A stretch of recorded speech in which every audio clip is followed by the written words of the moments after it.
की किचन में खुश आमदीद। के किचन में बन रही है मज़ेदार सी खीर, चावलों की खीर, जो कि मुझे बहुत पसंद है और बहुत ही ज़्यादा टेस्टी है। आप इस रेसिपी को ज़रूर ट्राई करें। रेसिपी शुरू करने से पहले आप लोगों से एक छोटी सी गुजारिश है कि हमारे इस चैनल को सब्सक्राइब कर ले और बेल आइकन के बटन को प्रेस कर ले और ऑल पे क्लिक कर ले ताकि हमारी हर वीडियो का नोटिफिकेशन सबसे पहले आपको मिले। अब स्टार्ट करते हैं रेसिपी। मैंने जो है एक मुट्ठी चावल लेकर उसे जो है धोकर काफ़ी ज़्यादा पानी डालकर जो है मैंने बॉईल होने के लिए रख दिया है। ठीक है, ग्राइंड नहीं करने हैं चावल, ऐसे ही मैंने पकने के लिए रख दिया है। जब ये चावल बॉईल हो जाएंगे, अच्छे से गल जाएंगे, तो मैं दूध में चावल ये वाले डाल दूँगी। देखिए हमारे चावल अभी गले नहीं हैं, देखिए ज़रा आप, और अभी लंबे लंबे हैं।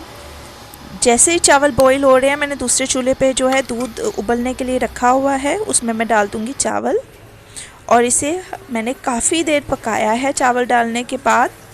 ठीक है, तो ये देखिए थिकनेस इसकी चेक करें, ये अभी पक रही है, तो ये गाढ़ी होना शुरू हो गई है। अभी ज़्यादा गाढ़ी नहीं हो रही, अभी पक रही है। मैं हल्की आंच पे पका रही हूँ। मैंने आग जो है चूल्हे की वो तेज़ नहीं रखी, हल्की आंच पे पकाना है खीर को। और इसमें जो है मैंने डाली है 2 से 3 इलायची, आप अपनी मर्ज़ी से भी डाल सकते हैं, आपको जितनी पसंद है।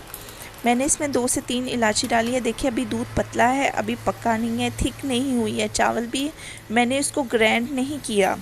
जैसे ये आहिस्ता आहिस्ता पकती जाएगी तो चावल खुद ब खुद जो है वो घुलना शुरू हो जाएंगे। ठीक है, आपने बिल्कुल ग्राइंड करना। इसमें मैंने आधा कप जो है वो चीनी डाली है।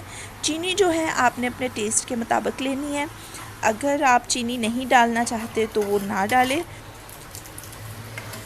मैंने खीर में जो है चीनी डाल दी है आधा कप और इसे थिक होने तक मैं पकाऊंगी।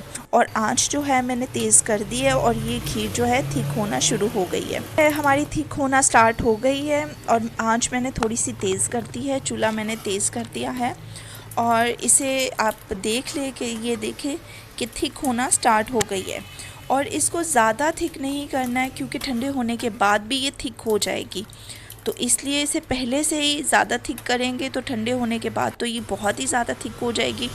तो देखिए जी हमारी मज़ेदार खीर हो गई है तैयार। इसको फ्रिज में रखूँगी 2 से 3 घंटे के लिए ताकि ये अच्छे से सेट हो जाए और अच्छे से ठंडी हो जाए, क्योंकि मुझे ठंडी खीर पसंद है। हमारी मज़ेदार खीर हो गई है तैयार।